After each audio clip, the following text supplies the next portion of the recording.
George Boughey had a brilliant first attempt at the Breeders' Cup with CACHET last year, and this year he takes via SISTINA for a shot at the Breeders' Cup Fillies and Mare's turf. We're here in Newmarket to catch up with George and hear about her and his excellent season so far.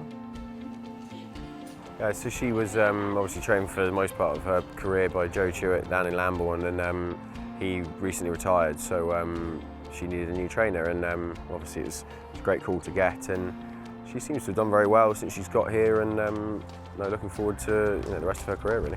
And the first run for you, what led you to take up that chance in a Group 3, and how pleased you were with that effort that she put in? Yeah, it was great. She her work had been good, and it was no surprise that she ran like that, and I think she'd always threatened to do it, and she was very good at the Rolling Mile last year in the autumn, and I think her return run at Windsor was pretty creditable effort, behind some race-fit horses. That was her first start this year, and she looks like she might have stepped forward again from her run at Newmarket. Her rating's certainly gone up as well. Now a crack at the Breeders' Cup.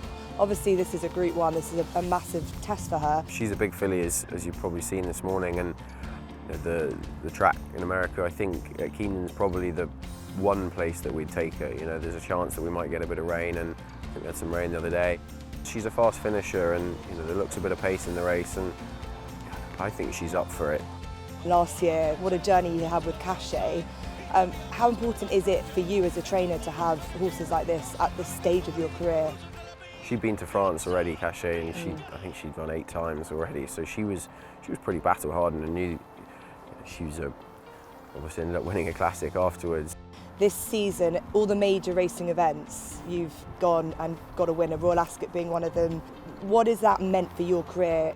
It has been great. Obviously we want to be competing at the highest level, and to have done it in year 3 was fantastic, and we had winners at the Craven meeting, Guineas meeting, Ascot, Goodwood. We missed out at York, but consistently through the year they've run well, and a huge credit to everyone at home. It's a bigger operation each week, and it's great. It's brought owners in from further afield. Mr. Cut is one of them, obviously now part owned by Lane's End. What's that opportunity been like, and how exciting is it for the yard? Yeah, it's great. He debuted at Newmarket at the Craven meeting and won at Royal Ascot, then was straight into a Group 2 from a handicap. He's got 2 listed races that we're targeting him at before possibly a campaign in Dubai, and he's a horse who I hope can run on the dirt in America for the partnership that own him now at some point. Look, he's a lovely horse, and I've always held him in very high regard.